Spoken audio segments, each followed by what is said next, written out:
Eastern time where they were doing payroll for me. Yeah, Mike is live. Oh, Welcome to Seattle Sports Union. My name is Abraham DeWeese. With me is Matthew Paige.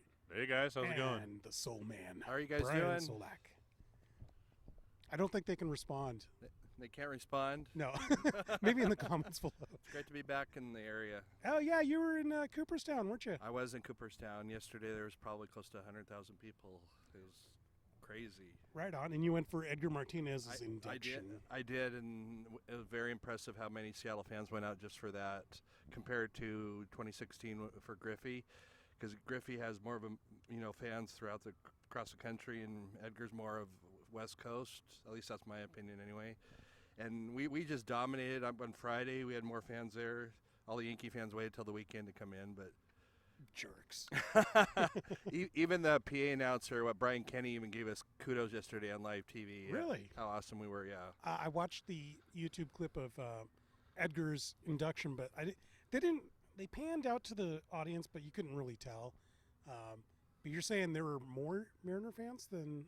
Oh, not in general, but just how loud we were and how we came out in support. Okay. Brian Kenny and even the people from MLB channel were impressed. That's cool. So This is your second time there? Second time for the Hall of Fame. Yeah, I went when my kids were little too, just to go visit the museum. But okay, this one because you took your kids to see Junior, right? No, I took them way back in 2007, and then in 2016 I went with my brother and some friends. Yeah, you got sick of the kids asking, "Who's those old guys, Daddy?" Exactly. Oh, okay, all right. It was Baby Ruth, yeah. Who was in 07? Who got inducted? And back in 07, we were there like a week after. It was Tony Gwynn and Cal Ripken Jr. Oh, that's right. They only inducted 2 that year. You are correct. Yeah, that's pretty cool. I got to see Cal Ripken Jr. at the 2001 All-Star Game here in Seattle, and that was kind of fun because A-Rod actually moved out of the third base slot for him. Okay. So that, or to the third base slot, so Ripken could play shortstop. Yeah, so that was pretty sweet. He hit a home run too, I believe. He did. Got the player of the game. That's right. That was his last year, wasn't it? Yep. Yeah. Cool. Well, let's go ahead and move from that exciting time that you just had this weekend to a really sadder subject, that being the Mariners, of course. We just got out of the halfway mark at the All-Star break. Technically, it's not the halfway. It's more than halfway, but we always just call it the halfway mark, right? Absolutely. Yeah. Want to ask you guys about a little position that has just been created. We were talking about Lee Smith and how that position, the closer, came into dominance. What do you guys think? 80s? 80s, yes. 80s. And then the Edgar Martinez, the DH position, that was instituted in the 70s. There is now a position called the opener. And this is what happens when nerds are in charge, get in charge of teams. They do these things like the opener, and just because it works for Tampa Bay, not the Buccaneers, the Tampa Bay, not the Lightning, Rays. Tampa Bay Devil Rays. That's it. And I'm not calling them the Rays. They are the Tampa Bay Devil Rays. Always have been, always will be.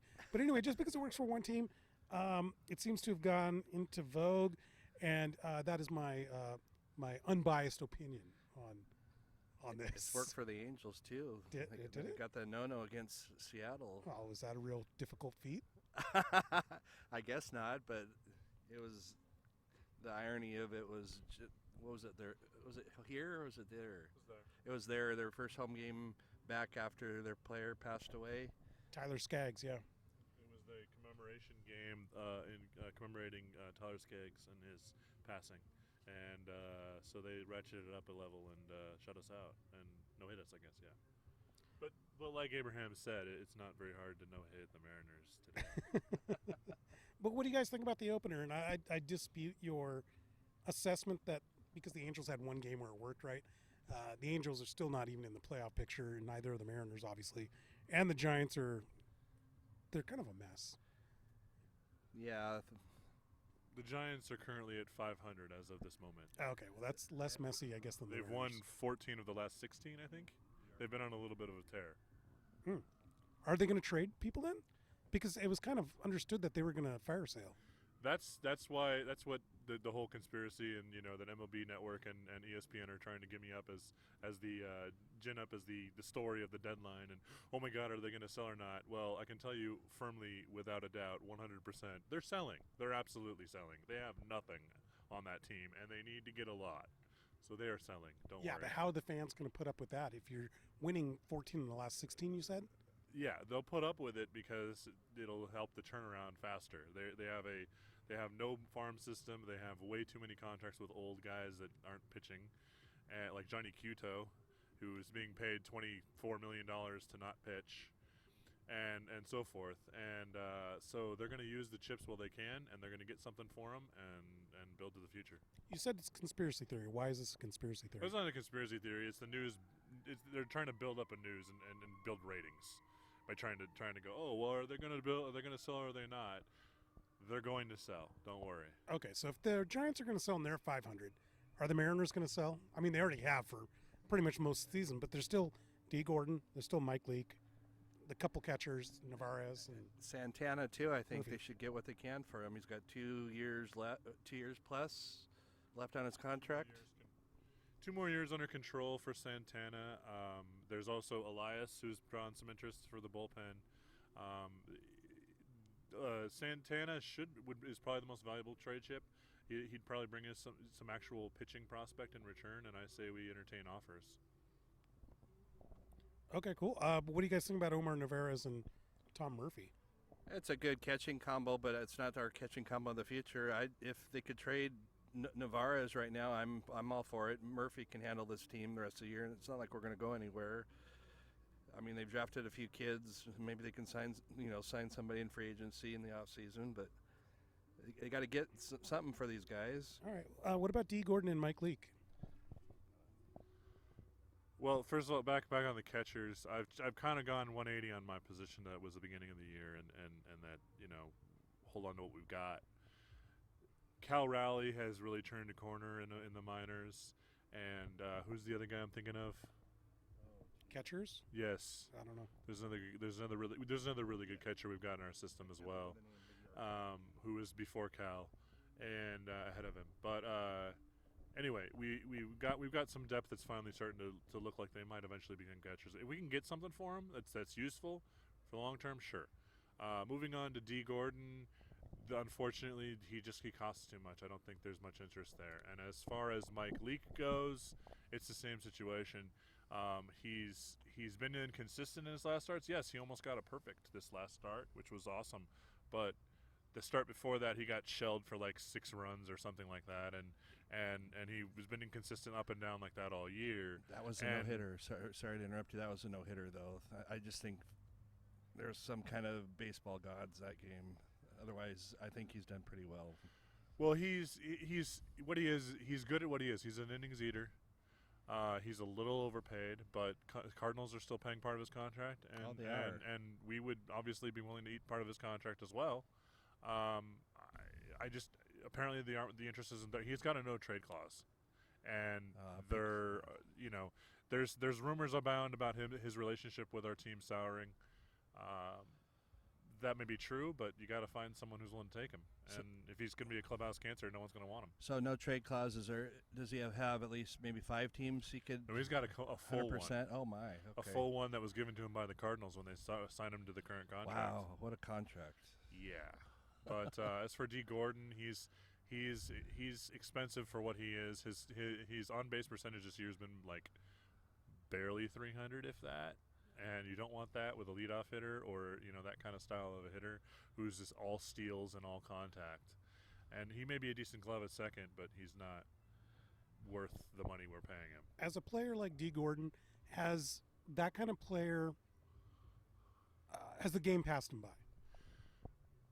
There are certain teams out there, like Moneyball run teams, that don't value steals at all. Like Oakland, Tampa Bay is one of those. Boston's kind of leaning away from it now. The Cubs don't really value it either. There are teams out there who would just look at that player and go, what use is he? If he's not getting on base, then he's not going to be there to score a run, and I don't want him taking risks of stealing. So, okay, cool. What do you guys think about J.P. Crawford Have you seen enough from him now in a half season? It seems like I'm asking this every week, but I'm very interested. What on this team to get excited for? No, that's a great in 2 years? question. Ever since we talked last, JP's still doing a decent job. He's hitting 270, 280. He's getting on base. His on base percentage must be pretty decent. His defense is just going to only get better. He's going to make mistakes. I'm high on this kid. We talked earlier in the season about him. I think he's going to be here for a long time. I think ultimately he's going to be way better. Like you look at the guys that we've kind of traded away, Segura or Marte. Marte's hitting 20 dingers already this year. He's insane. But I think in long term, no matter what, Crawford is our starter of the future for shortstop. He's going to be a better than average shortstop. He might land a few all-star games. I don't think he's going to be a perennial all-star, but he's going to be very solid, and you're not going to have a problem with him for a very long time to come. Very cool, very cool. Well, let's get off of the subject of that miserable squad to the south, the Seattle Mariners, that is. And I say to the south because we're here at the Everett Aqua Sox Stadium, Funco Field, and we're about to watch the Spokane Indians versus the Aqua Sox. I don't know. I keep thinking Spokane Chiefs because of hockey, and that's the junior Understood. league team. Yeah, so I get a little confused sometimes, people. Sorry about that. And I heard Spokane won the first half title. Is that correct? I believe so. The honest truth is that I have been down sick with due to a dental surgery, and I haven't been able to watch sports much the last couple days. No worries. I believe that is true, though. So we got the second half to look forward to, see what happens. Cool. Let's see. So remind me again how the playoffs work for minor league baseball. So Spokane won the first half. They get an automatic bid. That is correct.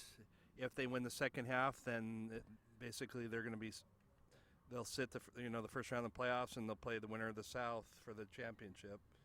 Pretty cool. All right, like I said, I wanted to move on from baseball, and we're going to do that.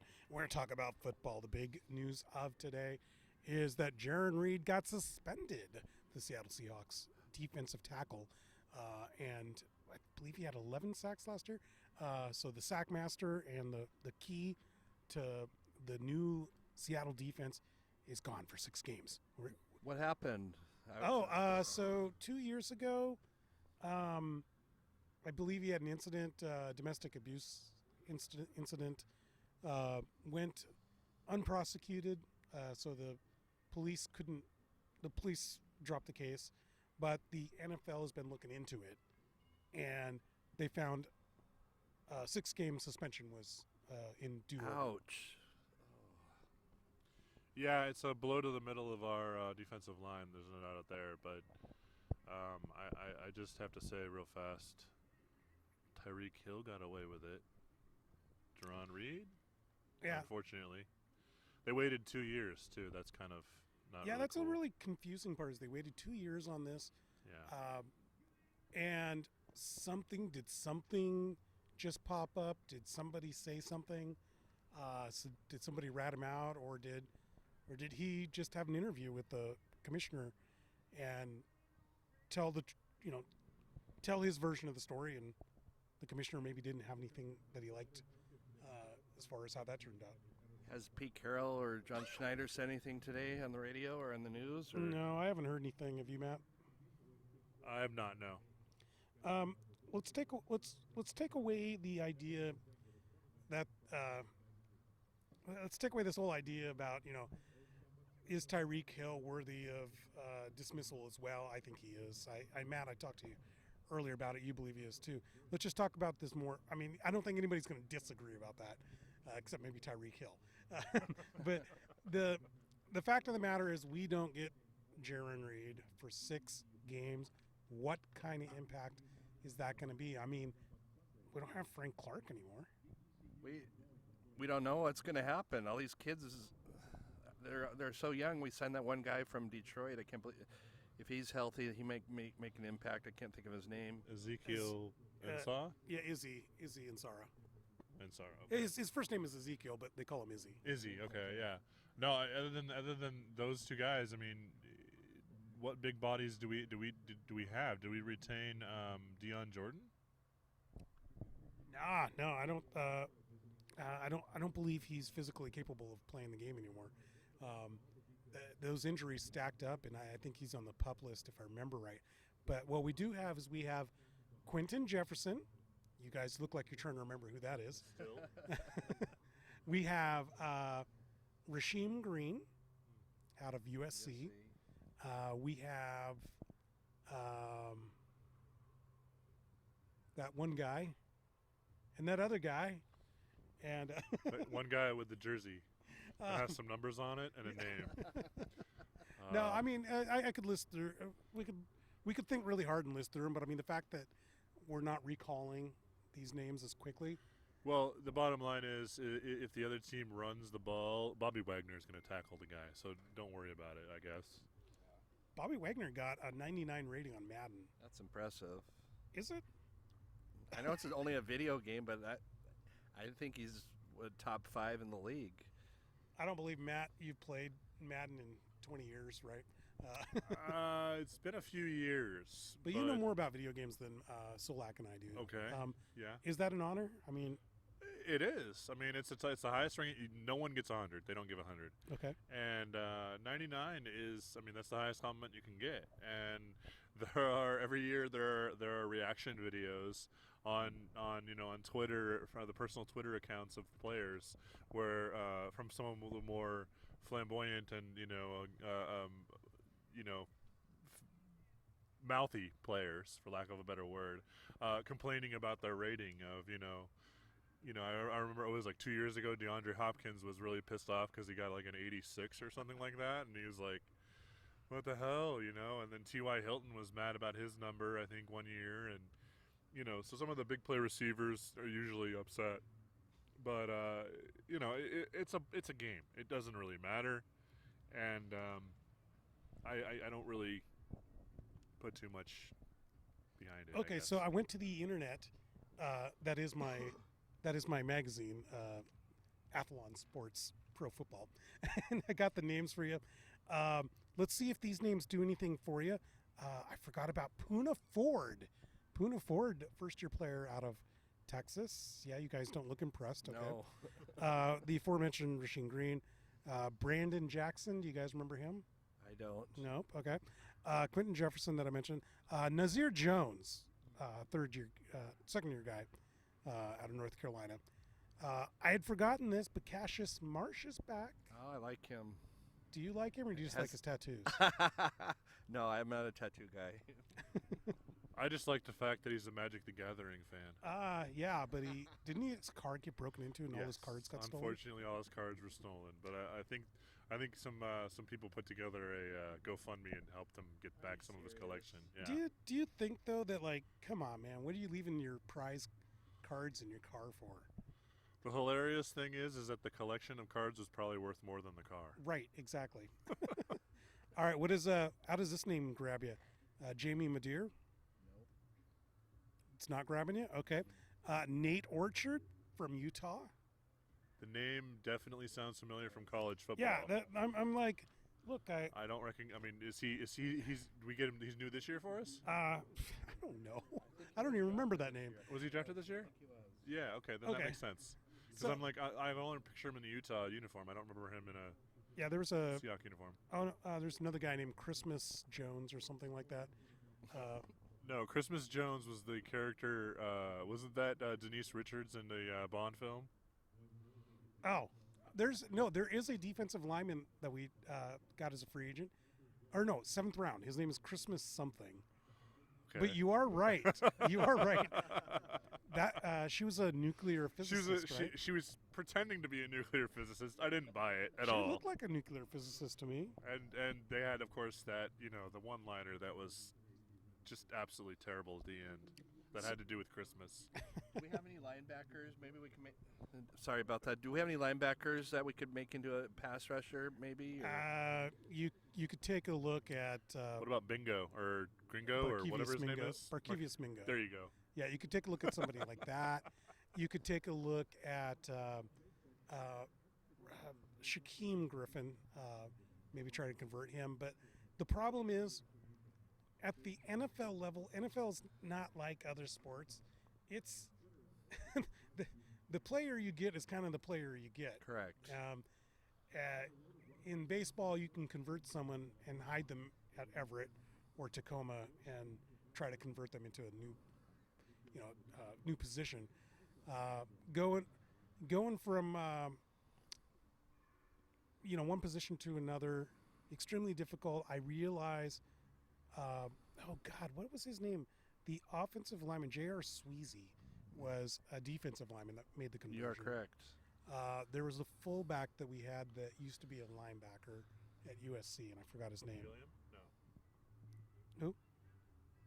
You're not talking about Gilliam. You're talking about the other guy. The veteran that we brought in for like half a season, like 2 years ago. Yeah. He didn't do much. And then there's that guy from the University of Oregon who was a defensive lineman and also tried to play running back. Oregon guy. Oh, I know who you're talking about, but I'm Yeah. blanking on the name right now. But I mean, these are people, except for J.R. Sweezy, they washed out of the league. I mean, that conversion is hard. I mean, like, it's hard enough to make the conversion from a left side cornerback to a right side cornerback. That was a failure, in my opinion, on the Seahawks' part with Shaquille Griffin. He worked really well in his rookie year on the right side, and they tried to flip him to basically be the next Richard Sherman, and then found out last year, I believe his Pro Football Focus score was somewhere in the 60s. Ouch. Like he was just worse than mediocre. Quarterback ranking and against, I believe, was 80 something rating or 90 rating, something like that, which is way too high for a shutdown cornerback. So, yeah, making a conversion like that, that's just too hard. To answer your question, Soulman, I don't think they got it in them. They're going to have to go find some defensive linemen on the waiver wire. Or my prediction, and I'm going to do some research on this for next podcast. I think John Schneider is going to make a trade for somebody who's like holding out. Oh. Well, and always remember that the preseason, there's always like 50 guys who get cut that really probably should be on NFL team and NFL rosters, like after like week 3. Sure. So there will be some guys available on the waiver wire, like you said. In that first cut, too, in preseason. Yeah, absolutely. Actually, I believe there's only one cut now. Yeah, Maybe two. they did change the rules, and I'm forgetting now, but there are a lot of guys who are ditched after like the 3rd week and before the 4th week, so the final guys can do the final tooling, and that's when we can grab our guys and say, hey, who fits. Cool. Speaking of Seahawks, you had some questions for me, Soulman. I do. Phoenix Cardinals, who they'll be playing twice this year. Arizona. I know, but to me, they're called the Phoenix Cardinals, and they'll always be the Phoenix Cardinals. Matt, they're the Phoenix Cardinals. They're not the Tucson Cardinals of Greater Flagstaff? Maricopa County Yeah. Cardinals. Anyways, what do you see in them? Offensively, you drafted Kyler Murphy. Or what's it? Kyler Murray. Kyler Murray. My bad. I'm sorry. You had Charlie Murphy on the mind. There you go. I did. Tell me a little bit about the Cardinals and their offense. Actually, I'm going to acquiesce to Matt on Kyler Murray's ability in college, but I do want to say this, that I thought it was a terrible draft. I think the new coach, Cliff Kingsbury, proved nothing at Texas Tech, and this is a reach coach, and this is a reach number 1 draft pick. Wow. What'd you see out of Kyler Murray, Matt, back in college? I saw an absolutely incredible jaw-dropping athlete. There is no other interpretation than that. The problem is, does that talent interpret to the next level? Is he going to be a Johnny Football, or is he going to be a Russell Wilson? And that depends solely on his dedication and his level of work ethic and his application and the system that he goes to. And I think you're right though about the coach, Cliff Kingsbury, who was a quarterback at Texas Tech, became their coach somehow. Former Mike Leach guy, right? Yeah, he's an air raid quarterback, air raid offensive guy. He's going to bring the air raid to the NFL, an air raid style of offense to the NFL. And he thinks Kyler Murray is his main man, and he's been trying to recruit the kid since high school. But the thing is I think he's been rushed. I don't think he's ready to be an NFL coach. It's teams trying to find that next young, hip coach, Sean McVay, who can succeed, and they're all grasping at straws, in my opinion. Yeah, and another problem that I think they're going to run into with Kyler Murray is I saw fantastic athletes out of the Big 12 before. I've seen Trayvon Boykin. You know, I've seen those kind of Seneca Wallace. These guys, pure athleticism, probably the tops in the league in their time, or at least could have maybe even gone Olympic level track and field. But I don't know, they didn't work out. Well, and then remember, Big 12, what's it known for? All offense. Yeah. There isn't really a defense in that league anymore. TCU's has kind of crumbled. So it's all offense, and it comes down to him and his dedication. The one thing that separates Russell Wilson from Johnny Football, that really separated him from it, was the dedication. I mean, Russell Wilson makes a mistake and throws an interception, or he goes 3 and out because he made a mistake and didn't throw the ball correctly or whatever. He goes directly to the bench, sits down, pulls out the tablet or whatever, the playbook, and he sits there and he looks and he reads, what he wants to find out the play, what he did wrong, and why he did wrong, and why he read the defense right, and learn, from his mistake. I've seen many gifted quarter athletes do the same thing, where they do the thing what Johnny did, was just blow it off the tape, blow off everything. My natural abilities will succeed me. And the NFL is at a level where everyone else is a super freak athlete. Just you're not alone in your super freak athlete status, and you need to really apply yourself every week. Another problem that I see is Kyler Murray is going to a team bereft of talent. You have an aged Larry Fitzgerald, and I know everybody likes to clap their hands and say, "Look how great he did," but the 35-year-old, his skills are dropping. He only had 69 catches last year. Only 69 catches. Only 69 catches, Okay. which in today's day and age, that's half of what he used to do. A 75-year-old Larry Fitzgerald is still better than your third receiver on your, whoever you are, whatever team you're on. That's okay. That's fine, but I mean, I'm not saying he's a number one. No one's saying he's a number one anymore. What he is he's a veteran who knows how to get open in the clutch positions, clutch times, and he can teach the youngsters. That's really his main role this year, mentoring. Okay, but there's no other receivers on that team that caught more than 30 balls. There's a new receiver corps now. They've signed some guys, and they drafted a guy. Oh, they did. They drafted not the guy out of ASU. He went to New England. They drafted a guy. I'm trying to remember his name. But right you're now. also forgetting David Johnson from the backfield. I'm not forgetting David Johnson. He was injured last year. He's not an air raid running back. No, but he is a very big weapon. Okay, There is no such thing as an air raid running back. Okay. Come on, let's list off all those Wazoo running backs. Yeah, okay. Name some running backs, Brian. Let's see, Rippy, Broussard. Broussard. Back in the day, he was part of that. Porter, Mays. We're having to go back to like the 90s, yeah. No, I'm talking about when there was an air raid. Oh, nobody. No, they didn't use one. So tell me, either of you. James Williams. James Williams. You got David Johnson, who you should be featuring, and you're running an air raid. You're just going to put a round peg into a square hole, or whatever that phrase is. You just admitted, Matt, they don't use running backs. Are you calling the offense the hole or the peg or what? Because pre-existing running back was already there. What I'm saying is, if you run an air raid, aren't you better off trading him for something useful? Because if you're not going to use him, you're wasting his career. If you have a rookie quarterback like you do, you want someone dependable in that backfield. You want someone he can vent to. He can throw screens to. He can hand the ball off to and trust. So David Johnson's already complained about not getting carries before. You think this is going to be exciting for him to pass block? If it's going to help them win, sure, why not? Oh, well, win 2 games probably. That's actually pretty much my projection is 4 games. So Josh Rosen getting traded, is that going to hurt them, do you think? They should have kept Josh Rosen. They should have let him get his backside beaten down because this offensive line is miserable. They added J.R. Sweezy and Marcus Gilbert from the Steelers, but my boy Sweezy. It's not good enough. Yeah. That's not enough. That's not enough No, offensive linemen. It's good enough if you got a mobile quarterback, but the problem is that he's a rookie and he's going to be in over his head. He's gonna. You think he's okay? So the They are going to 49ers regret. First, one quick thing though. They are going to regret trading Josh Rosen. That mark my words. That is my Yes. prediction. They are going to regret trading Josh Rosen. I agree. But I look at defenses like the 49ers, who half their defensive lines from Oregon. By the way, I'm sure you're happy about that, Matt. And then you look at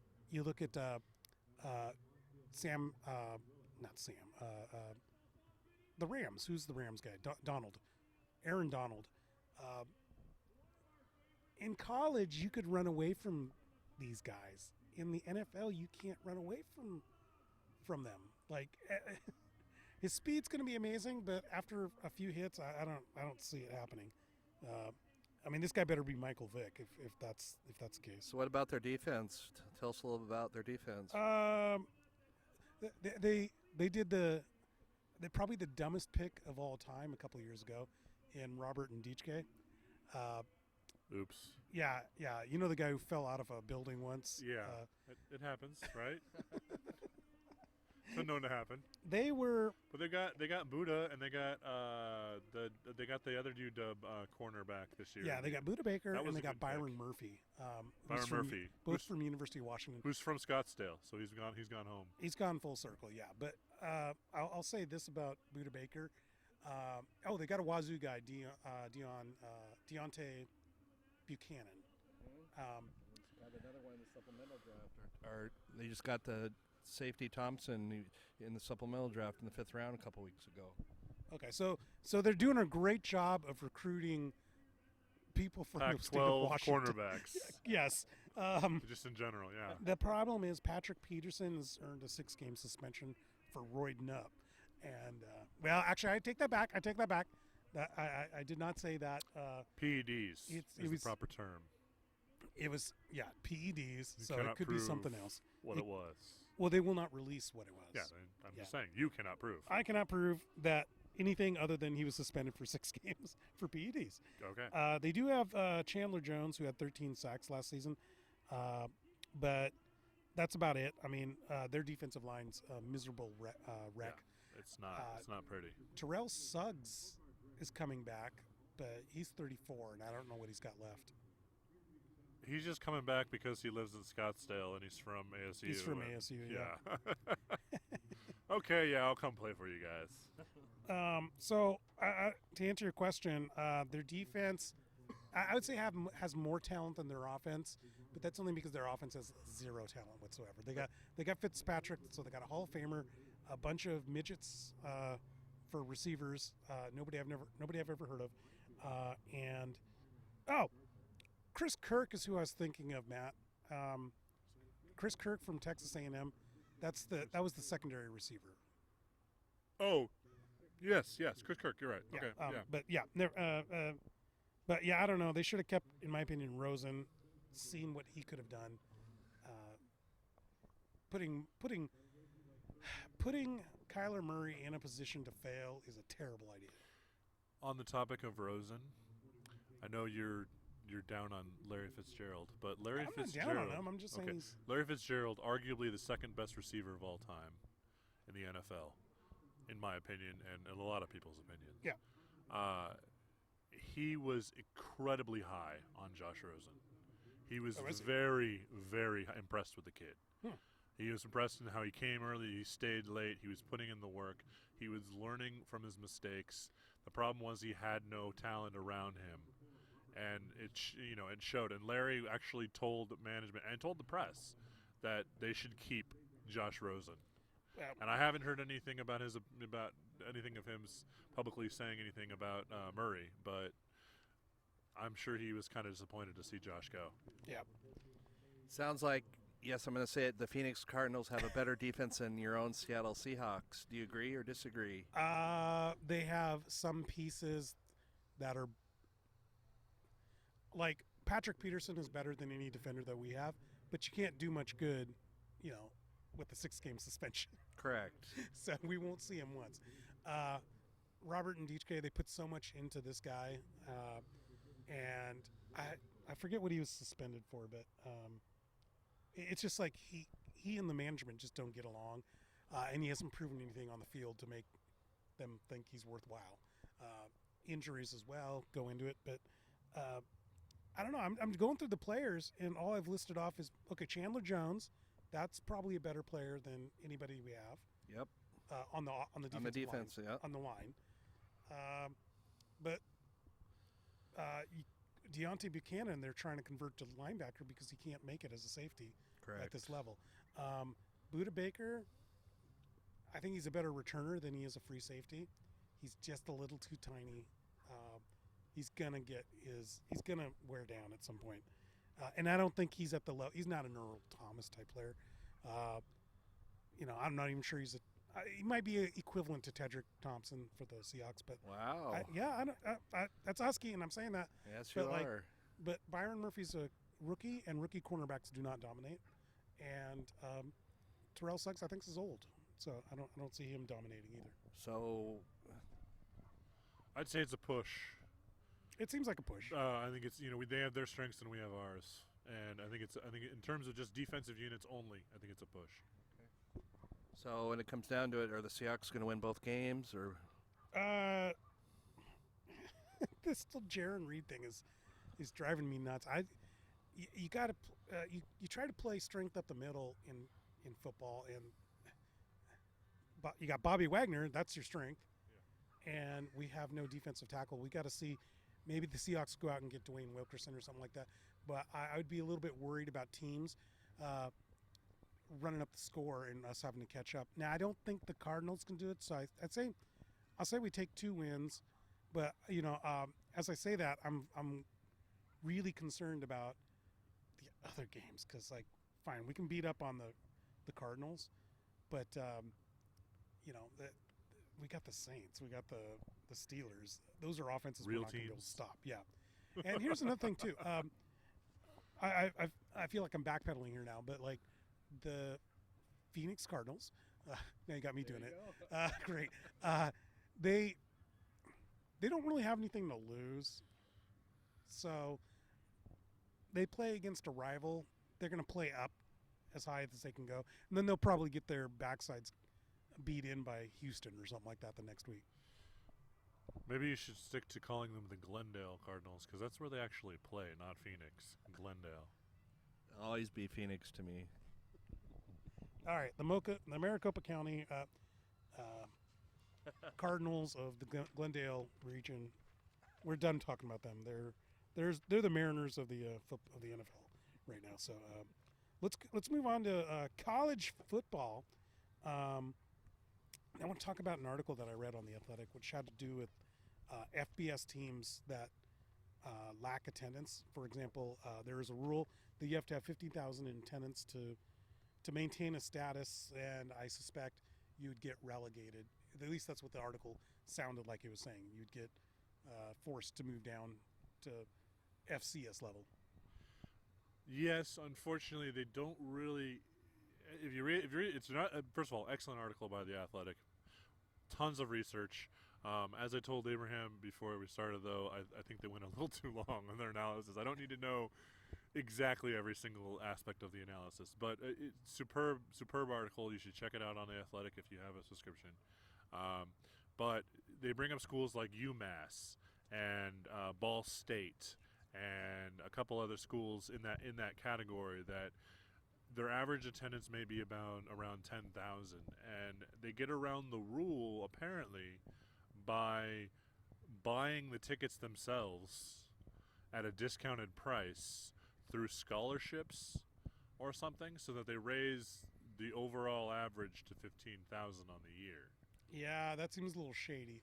The original idea behind the rule, and you know about this, is they were trying to create an atmosphere in which it would force Division I schools to put money into their football programs. This is a Division I football rule only. It does not apply to any. Apparently there are no other attendance standards in any other Division I sport, other than just football. They wanted to make sure that everyone's putting money into it. However, I think that's fair.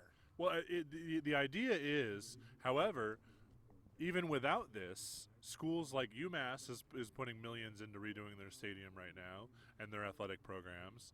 And you know, there are other MAC schools that have been putting tons of money in anyway. Yeah, I believe the Ohio Bobcats were in there too. Yeah, they're over. Oh, Northern Illinois was in there, and they've already been putting in the money. These are championship teams of their own little conference.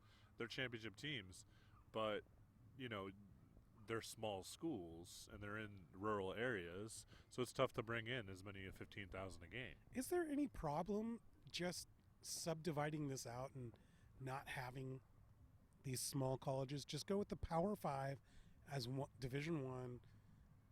The 100 others, actually it's not 100. There's 130 teams in FBS. Call it like 80 teams. That would be down. Yeah, shave it down to like 80 teams, and then they don't have to go to FCS. I would say, like, don't make them go to FCS if they don't want to, but get rid of this idea that Central Florida has an opportunity to win the championship. They don't have any opportunity at all. It's a lie. Why do you say that? It's about ratings on TV. It's about drawing money. It's all about money. It's 100% money, money, money, money, money. Notre Dame, if they win 9 games, will always be invited to a big, big, big bowl, even if those 9 wins are against directional schools. And that's what's ridiculous about it, because South Florida, Central Florida, Northern Illinois, they would never, like, they can win 12 games and not get to a major bowl. I know, and it's bullshit. I mean, you know, Wyoming could win, you know, all of a sudden tear off and go undefeated one season, and they wouldn't even get on the top 25. I mean, they wouldn't even get recognized. Can't these schools that you guys are talking about choose to play in smaller divisions, or do they have to be Division One? The answer is yes. I think what happens, though, is there is a prestige of calling yourself FBS, and they want that prestige, even if they're willing to sink a lot of money that they probably shouldn't sink in. Well, they make more money, too. They have access through these conferences to bigger media deals. Bigger revenue streams. At a Division I than with a Division II. So they bring more money into the school. It raises the profile of the school, so you've heard of that school now. So then there's potential for more people to come and attend the school. So there are a lot of benefits to them to being in Division I, even if they never really have a chance and they suck. All right, we're going to move on and talk about Marshawn Lynch's alma mater, the Cal Bears. The Golden Bears. The Golden Bears. Tell us a little bit about them, Abe. Justin Wilcox, former UW D coordinator and also master recruiter, is the head coach again. He's put together an awesome defense that probably is last year was, even though the stats didn't say that they were the best, UW was the statistical leader. I would say the Bears defense was better. Oh, agreed, absolutely. They were, and to be honest, they look like they might be again the best in the Pac-12 this year. Their only problem is they don't have much of an offense. We saw that in the Bears win against UW. Yeah, it was a 12-10 win, and their only touchdown was scored by their defense. Yeah. Off of an interception. That's true. They definitely need to up the game on offense. But they've got a few more interesting guys this year, and Bo Baldwin, former Eastern State, Eastern Washington, Eastern State, whatever. Head coach over there from Eastern. He's still the offensive coordinator. He was last year as well. It was a smart pickup by Justin Wilcox. I just want to give a nod to that. He is finally getting some players that he can actually use to attack with. Yeah, well, they picked up a UCLA transfer. His last name is Devin. I forgot to write down his first name, but Devin will compete against their current quarterback, Chase Gardner's. And their main running back, although I think he got banged up in the spring game, is Chris Brown. Chris Brown Jr., no relation to the last big Chris Brown running back, unfortunately. But also, by the way, a recruit that spurned UW. Oh, really? That's the Justin Wilcox influence, right? Yeah. Now, his deal is he's a big bruiser. What they're missing is the home run hitter in the running back category. But we saw it in several games. I saw Cal in a couple games last year, and they just kind of gave it to him like a bowling ball, and he just barreled through defenses. The only problem is they couldn't throw a lick, and they didn't have a home run hitter in the backfield that could get them quick points. Yeah, well, I mean, it was what Wilcox's first season, so give him a little more time to get some guys. I know, get his own players in there. I like their potential, and I think they are going to be a threat for the Huskies this year. They're all about defense. Here's some names I want to throw out there. The one guy that Husky fans don't like is linebacker Evan Weaver. 159 tackles last year. You're going to see him in the pros. Absolutely. Safeties Jalen Hawkins and Ashton Davis. You're going to see them in the pros. They had 10 interceptions apiece between them. These were guys that made the all Pac-12 list, and their defense, like I said, their linebackers, their safeties are amazing. Their defensive linemen they're not flashy, but they're run stuffers, and they kind of what they do defensively is what we saw at UW. Of course, it's Wilcox, where the linemen they eat up space, and linebackers shoot the gaps and get the sacks. They control the line, which is where you win. Yep. You win in the trenches. How about my Cougs? Do they have a chance against them? Cougars have no chance. I don't know. That's a biased answer. Come on. All right, they got a chance. And I'll tell you what. I like how little thought he put into that. And I'll tell you why. Actually, Wazoo might be more prepared to take on a team like this than anybody else, because air raid offense is just going to throw. If they fail, they're just going to keep throwing. And I believe you guys beat them last year, didn't you? We did, yes. Yeah. So I mean, UW didn't do it. Yeah. I think Oregon. Did Oregon have a struggle against them? Oh yeah. Yeah, Absolutely. I feel like everybody had a struggle against them. It was just a matter of they didn't score so much, so that didn't. Give Baldwin time. He's getting players now, so yeah. Give him another year, and they're gonna be dangerous. This Baldwin guy sounds like a god. Has he got a chance to be a coach again someday? Or head coach somewhere? Yeah, I mean that's what he's positioning for, as being a D1 head or FBS head coach. Okay. And it's a matter of putting in your time. He suffered when the old Cougar coach you got from Eastern. What Paul Wolf. Yeah. He suffered from the Paul Wolf effect, where Wolf went to Wazoo, didn't do well there, and Bo Baldwin, he was ready to move on, found that what he needed to do is go to a coordinator position, and then try to make his name there, and then move up. Okay. After today, no more Paul Wolf talk, though. No more Paul Wolf talk? No. What about the guy before him? He wasn't very good either. I want to take this moment to announce the creation of our next podcast, which will be the Paul Wolf Hour. We'll be appearing every day. Brian Solack will be co-hosting that, and we'll talk about nothing but Paul Wolf. Actually, let's do talk about Paul Wolf. So he was very, very successful at Eastern, incredibly successful. He was got very good. National championship run, and what happened is Wazoo is probably the worst, not worst, but I mean, like, it's got to be in the top 10 of hardest places to recruit. Absolutely is. No one wants to go to the small town out of nowhere and play football. But now I think that's changed over the last few years with Mike Leach. Yeah, and what I find kind of interesting, going back to the Bears here, is that Cal is not a hard place to recruit, but some coaches have had trouble in the past. Not Wilcox. I've never understood why you would have trouble. I mean, it's like Stanford, I mean, worst case scenario, if you blow out your knee in your senior year and you don't make the NFL draft, you have a degree from Cal Berkeley. Yeah. You're going to be okay in life, Yeah, so those are the Bears. We're running up against the clock here because we got to get to the Everett Aqua Sox game. But Matt's created a list of there's the list. Okay, I can't look at it. Don't look at it. We can't look at it yet. But you got a list. It's called Buy, Sell, or What the Hell. And this is where you ask Soulman, Brian Solack, and myself, Abraham DeWeese, if we'd like to buy, sell, or ask what the hell to certain people, subjects, places, things. Okay. Ready? Yes, that's a good summation of the game. We're going to start off right now by mostly here their situations or their players, but we're going to start off with Jerron Reed, of course.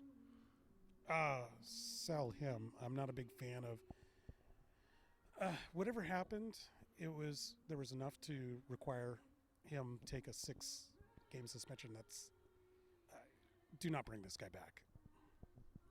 Actually, for once, I agree with you, Ham. Get rid of the guy. It's time to move on. Unfortunately, we could probably get something in some kind of trade. So you're advocating trading him, or you want to hold on to him for the rest of this year, or? I say trade him. The trade deadline's like, what, week 8 or week 9? See what they can get from him. I definitely would agree with that. Trade him. Otherwise, just let him run the end of his season and let him walk in the offseason. Well, and as you said, he had 11. He developed out of nowhere. He surprised even the Seahawks training staff with 11 sack season, and fine. And in the background, you might be able to hear the national anthem going right now. We're running up to the beginning of the Alcosox game here. But anyway, I'll move on to the next one real fast here. The NFL suspensions policy in general. We mentioned we already discussed that Tyreek Hill getting off, even though there's publicly lots of evidence, and it was a lot more recent. But he has been cleared by the league and he has been reinstated. But at the same time, Jerron Reed is 2 years ago. There was no police, follow through or just formal conviction. Yeah, let me talk about that Tyreek Hill thing for just a moment. Okay. So that one's a huge bummer because what happened is he's got a history of this kind of thing, but the way the NFL rules are, they can't take into account his history from college or before. So they're going off of this one incident, and even though there's proof, they cannot get the woman to interview. Okay. She will not interview. She's protecting him, and this kind of thing happens in domestic abuse way too often, and it's really sad. I don't like it. My reaction is, what the hell? I agree with what you said, Abe, but I had a guy in my fantasy league just offer me Leonard Fournette for Tyreek Hill, and I thought, is this guy an idiot? The guy's going to be suspended, blah, blah, blah, and then I find out that he has been reinstated. I think the NFL's stupid for doing that. Okay. Moving on. Last week, the new unnamed NHL team for Seattle announced their brand new GM. That was a big deal, and his name is Ron Francis. He's a Hall of Famer, and he's had some experience with the GMing. I guess what was it? Was it back east somewhere? I want to say Tennessee. Carolina. There, I was close. And I want to know what your position. Buy, sell, go to hell. I heard this briefly when I was back east this past week, but I buy. I remember the player. I know this is about a GM thing, but I remember him growing up. I think it was with. I love how you just smacked the table or the Did chair. I really? I buy. It made me laugh. Oh, thank you. It's very emphatic. No, I remember he was pretty. I think he was a defender and pretty much an enforcer back when we used to watch him back in the 80s or early 90s. But why not give the guy a chance? He was a center, I think, actually. But he was number 2 all time in total points, which is goals and assists combined. He was also number 3 in assists all time. So this is a very, very good player. I didn't watch him, so I don't know anything about him other than what I've read. And I'm going to say sell, because his record at Carolina, he did not go to the playoffs once. And, unless there's a possibility he might have learned a lot of things, and maybe now he can, after, like Bob Melvin from the Athletics, right? He sucked as a Mariners general manager or manager, but learned something along the way and got better at Arizona and then at Oakland, right? But I don't know, Ron Francis, okay, you're a famous guy. How many times have I seen this? I've seen Magic Johnson try to manage or be a coach. Awful disaster. Michael Jordan is still an owner of the Charlotte Hornets. He's a disaster. Really quick, I know we have to move on. Does the media think about it? boy, I can't find a lot of articles. I wrote for SeattleSportsUnion.com an article on Ron Francis. Very difficult to find anybody willing to make a judgment on this guy, and I wonder if it's because, it's a famous guy who's a legend. Like, are you going to talk bad about Wayne Gretzky? Yes. No. Okay, you weren't early. It was a rhetorical question. Sorry. I shouldn't have answered. Do you have one more? I got more. Here we go. Okay. Let's fire through Okay, Rashad Penny.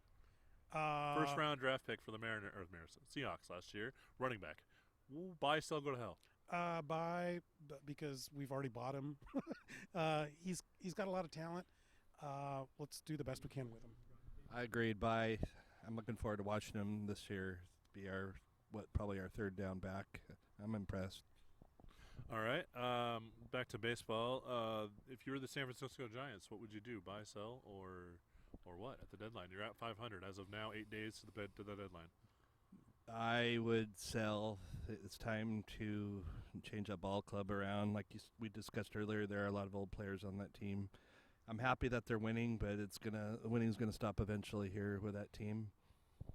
I don't watch National League Baseball, so I'll say sell. Fine, sell the whole franchise. tear down AT&T Stadium, make it into a shelter for dogs. Okay. Moving on. Okay, then I'm gonna hit you with three quick Mariner guys. Sell. If we should. Sell. All right. Mike Leake. Sell. D. Gordon. Sell. All right, and Mitch Haniger. Ooh. This is the final question. Sell? Question mark. If his testicles was repaired, then sell. He is resuming baseball activities this week. Okay, that's good. That's good. I don't know. It's good to hear. I after you hear an injury like that, you're like, oh God, I don't want to know. He's got a lot of injuries, and that'd be my concern. If he was healthy and didn't have this kind of history, I'd be a little bit more worried. They got 9 days. Do you think we're going to really make any more moves? I hope so. We have Jerry DiPoto as a GM. You can bet your ass we'll make at least one deal before the deadline. It may be for nobody of anything. The guy, I shouldn't talk mad about him, but I saw him at Cooperstown. He walks down the street. He's just the most coolest guy out there I've ever seen. Who? Jerry DiPoto. He was there at Cooperstown. Oh boy. Yeah. I saw a good joke on the internet today about our trade with the Minnesota Twins. We traded for Martin Maugill or whatever for a reliever for cash considerations. And the question was, how good do you think cash considerations is going to be now that he's no longer a Mariner? Oh wow. Well, you might be making a Martin out of a Mauhill or whatever. So we got to sign off. The Alka Sox game is about to start. Thanks, you guys, for listening to us. My name is Abraham DeWeese. With us was Brian Soulman. We'll see you guys next week. Please follow me at Twitter at Soulman156. Oh, and Matt Paige was on this. I was also here, apparently. I like how Soulman just like, all right, we're done. It's cool. Have a great day, guys. Bye.